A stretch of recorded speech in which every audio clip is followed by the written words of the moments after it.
never slow up, no I don't take shit. I got no love for the fakeness. If you wanna play tough and wanna hate this, I'll always show up. I don't ever slow up, no I don't take shit. I got no love for the fakeness. If you wanna play tough and wanna hate this, I'll always show up and make a statement. I don't ever slow up, no I don't take shit. I got no love for the fakeness. If you wanna play tough and wanna hate this, I'll always show up and make a statement. Everything I do so instinctive and so passionate. Every word I move so descriptive like an adjective. I got a vendetta against people who fashion. I got facts over tracks. This and that, spitting slow, spitting fast. I can roast, I can gas, think I'm okay at last, but I don't know if that can erase all the past and the pettiness. A reflection of the emptiness, hilarious. You think you're worth my time, you're delirious, mysterious, because you hide behind a fake exterior. Inferior, you know I'll always be a bit superior. Get off of me, this ain't no humble brag. I want you to hear words, you can say them back. I want you to feel free from the chains that last, and to believe in what you got, it was built to last, yeah. Now that I've been put through hell. So ayun guys, nandito si Sir Monly. Si Sir Monly, para bang iba itsura natin ngayon. Wait a minute! Who are you? Sir, mukhang pa-shot-shot na lang tayo ah. Oo, ano ba ginagawa sa buhay? Talpak tayo, talpak. Gunggong! Barinig kita sa mukha eh!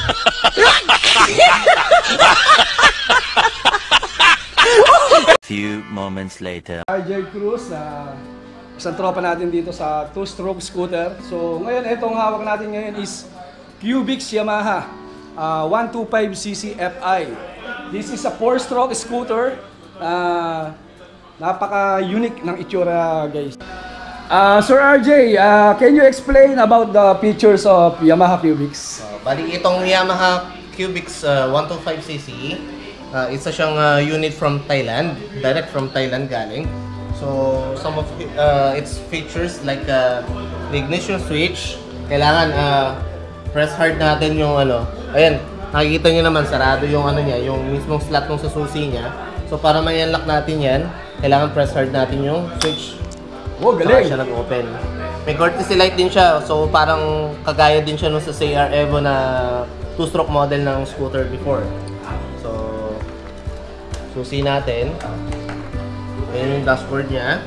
So sa dashboard, Sir RJ, anong meron dito? Okay, so sa dashboard niya, including yung rev, RPM. dito yung RPM, and then syempre nandiyan yung fuel gauge, and then yung odometer niya, then we have time dito, which is accurate naman yan. And then ano ba masasabi ko dito? Masasabi ko sa unit na to, same siya ng engine ng Yamaha Gravis 125 as well as Yamaha Mio M3 or yung Mio i125 natin. So nakikita ko yung button na to is gas and compartment. Paano nag-ooperate? Okay. So yung ano natin, yung seat natin, tapat lang natin siya dito sa may open. Tsaka natin pe-press to. Yun. So mag-open yung ang laki nung laki nung compartment, no? Yung compartment box niya almost the same as the Gravis 125. Siguro I think this is 40 liters. Kasi siguro diyan mga 2 helmets siguro, isang half face sa isang full face magkakasya. Makikita naman nila yung sticker dito which is from Yamaha Thailand. Kasi napaka-fresh ng unit. So napaka-kinis. And this one is for the gas cap. So, yung gas cap natin is press lang din. Yun. So, yung gas cap niya is just like parang yung sa mga Honda Dio model before, na ang gas tank niya is on beneath the step board, and then may mga apparatuses siya dito na nagpa-pump ng gasolina towards dun sa sa injector niya. What about the lights? Okay. Yung lights ito nakikita ko napaka-unique sir. So yung sa light niya, ayan makikita niyo naman all LED. Yun lang mga signal lights niya is yung common, pero pwede mo naman siguro palitan ng mga LED bulbs. Peanut bulb. So paanda rin natin. So kapag nag-start yung engine niya, wala siyang ano, on and off ng lights. Ayan. Makikita natin. Ayan. So, ang headlight niya is on-off. Pag hindi mo nire-rev yung throttle niya. So, once na pagka nire-rev mo yung throttle niya, doon siya magbubukas. Galing. Ganun siya. And then, applicable din sa kanya yung start-stop engine ng applicable din sa mga M3 and then sa mga Mio 125. Ayan. Ang engine natin na nasabi ko na before is a 125 Fi. Tama ba? 125 Fi. So, ang nagiging kasukat na parts nito is Sa may M3 M3. or Gravis. Ayun. Gravis. Then eto, makikita ko napakaganda. I think ito medyo yayamanin talaga yung Yes, suspension, rear suspension by Olympus. Then yung tire natin, the size is 12 inch. 12 inch. 12 inch wheels siya na same sa Gravis. Ayun. Ano pa ba makikita natin doon? Ito, Sir IJ, naka-ABS siya, brake system. And then, bukod dun sa ABS brake system niya, which is common naman sa mga Aerox NMAX sa mga ABS, meron siyang, Ano yan? ito yung upuan ng pambata. Upuan ng pambata to. Ayos, I-install to dito, ayan, ganyan.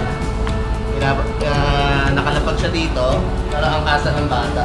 Pang infant, kumaga, kung gusto mo ipasyal yung anak mo, ayan, meron siyang seat available. So, tinatanggal lang yung to kasi wala lang naman yung isa kayong anak. Ang nagiging top speed natin dito, gusto lang natin malaman. Sa speed, hindi ko pa siya masyadong na-testing kasi recently ko lang siya na po. Pero yung top speed niya, more or less siguro kaya siguro mga 100 kph to or more than. Kasi 125cc, at least parang M3 lang din siya manakbo para sa parang gratis din. So ayun guys, narinig natin si Sir AJ. Sir AJ, thank you so much. Okay. Okay guys, if you like this video, please give me a big thumbs up. Please share this video and don't forget to subscribe. Moto DS. Alright. Shout out.